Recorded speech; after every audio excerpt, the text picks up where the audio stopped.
जिल्ह्यातील खरीप हंगाम 2026-27 पूर्वतयारी आढावा बैठक नियोजन भवन जिल्हाधिकारी कार्यालय गडचिरोली येथे संपन्न झाली। या बैठकीला गडचिरोली चिमूर लोकसभा क्षेत्राचे लोकप्रिय खासदार डॉक्टर नामदेवजी किरसान प्रामुख्याने उपस्थित होते।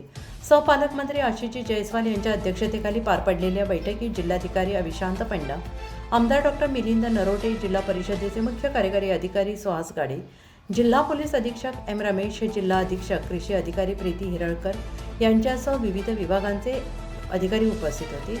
या बैठकीत खरीप हंगामासाठी आवश्यक बियाणे, खते, कीड नियंत्रण, सिंचन सुविधा, पाणी नियोजन तसेच शेतकऱ्यांना आवश्यक सेवा वेळेत उपलब्ध करून देण्याबाबत सविस्तर आढावा घेण्यात आला। संभाव्य एल निनो परिस्थिती लक्षात घेऊन नैसर्गिक आणि सेंद्रिय शेतीला चालना देण्यावर विशेष भर देण्यात आला। यामुळे शेतकऱ्यांना वेळेत आणि गुणवत्तापूर्ण बियाणे, खते उपलब्ध करून देणे, कृषी विभागाने गाव पातळीवर प्रभावी जनजागृती करणे तसेच हवामान बदलाच्या पार्श्वभूमीवर शाश्वत शेती पद्धती स्वीकारण्याची गरज व्यक्त करण्यात आली। सेंद्रिय शेतीमुळे उत्पादन खर्च कमी होऊन शेतकऱ्यांचे उत्पन्न वाढण्यास मदत होणार असल्याचे बैठकीत नमूद करण्यात आले।